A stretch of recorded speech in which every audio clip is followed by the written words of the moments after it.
Di tengah gempuran negara dengan sistem demokrasi seperti Indonesia, ternyata masih ada negara yang menerapkan sistem pemerintahan tertua di dunia, yaitu kepemimpinan absolut yang dikenal sebagai sistem monarki.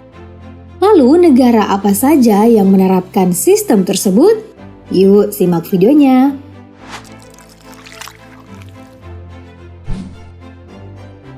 Meski Arab Saudi menerapkan monarki absolut, di sana juga memiliki lembaga yang biasanya ada di negara republik, seperti eksekutif, legislatif, dan yudikatif.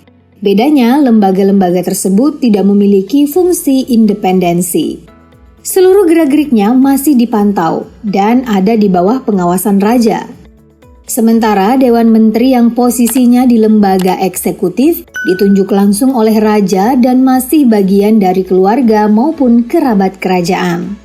Ada yang menarik dari cara Arab Saudi memilih rajanya.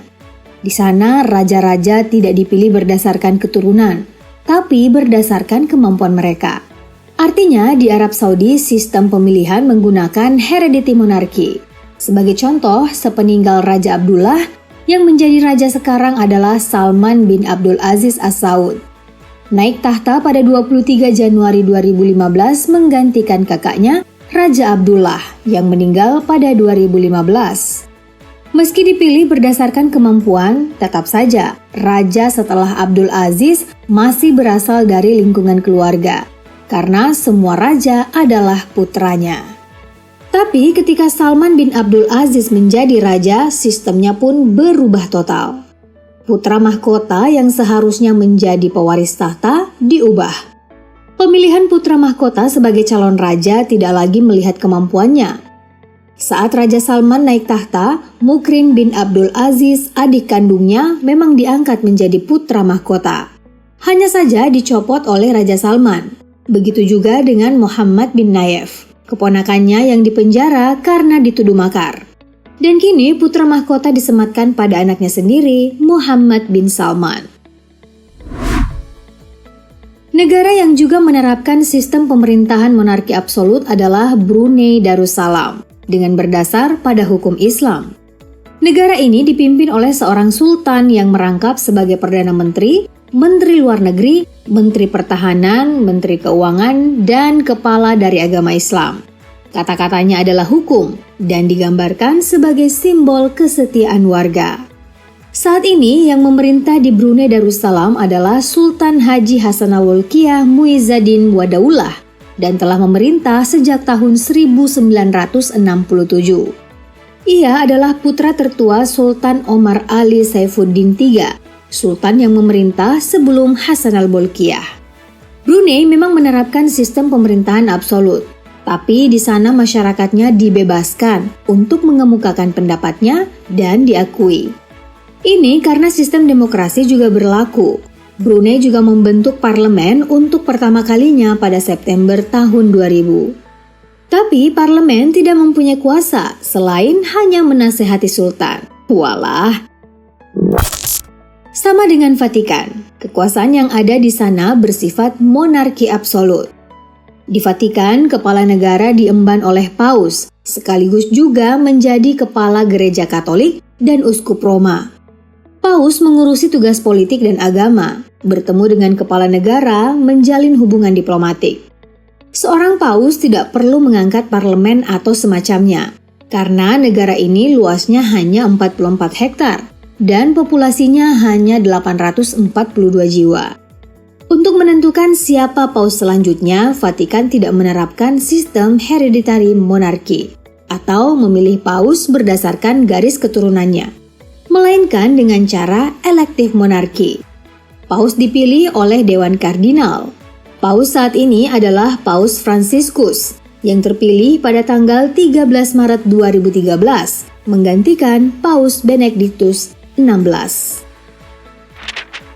Negara ini memang tidak seterkenal Arab Saudi atau Vatikan, tapi pada praktiknya Bhutan juga menjalankan sistem monarki absolut.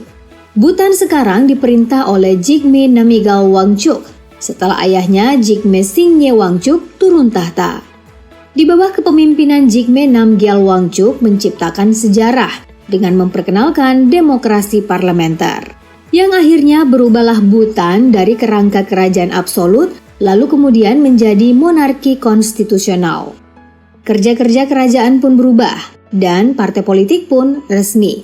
Raja Bhutan memang tetap menjadi kepala negara, tapi untuk kekuasaan eksekutif, Bhutan menyerahkannya pada Dewan Menteri, sementara kekuasaan legislatif dipegang oleh pemerintah dan Majelis Nasional. Sementara itu, negara yang menganut sistem pemerintahan monarki konstitusional adalah Inggris dan telah berlangsung sejak abad ke-17. Artinya, raja dan ratu hanya diposisikan sebagai simbol kedaulatan tanpa memegang kekuasaan pemerintahan. Saat ini, Charles III lah yang menjadi raja di Inggris menggantikan ibunya Ratu Elizabeth II setelah memerintah Inggris selama 70 tahun. Statusnya memang raja, tapi seperti yang dijelaskan tadi, raja dan ratu tidak memegang kekuasaan pemerintahan. Sistem pemerintahan dilaksanakan oleh Perdana Menteri, dan menteri yang dipilih langsung oleh rakyat melalui pemilu. Dan sekarang Perdana Menteri dijabat oleh Liz Truss. Selain monarki konstitusional, sistem pemerintahan Inggris juga bersifat parlementer. Perannya juga bisa mengangkat Perdana Menteri dan menjatuhkan pemerintahan. Kekuasaan berada di bawah dua naungan yang disebut House of Commons atau Dewan Rakyat dan House of Lords atau Dewan Bangsawan. Namun semua sistem dibatasi kekuasaannya. Sistem pemerintahan inilah yang banyak menjadi kiblat negara lain.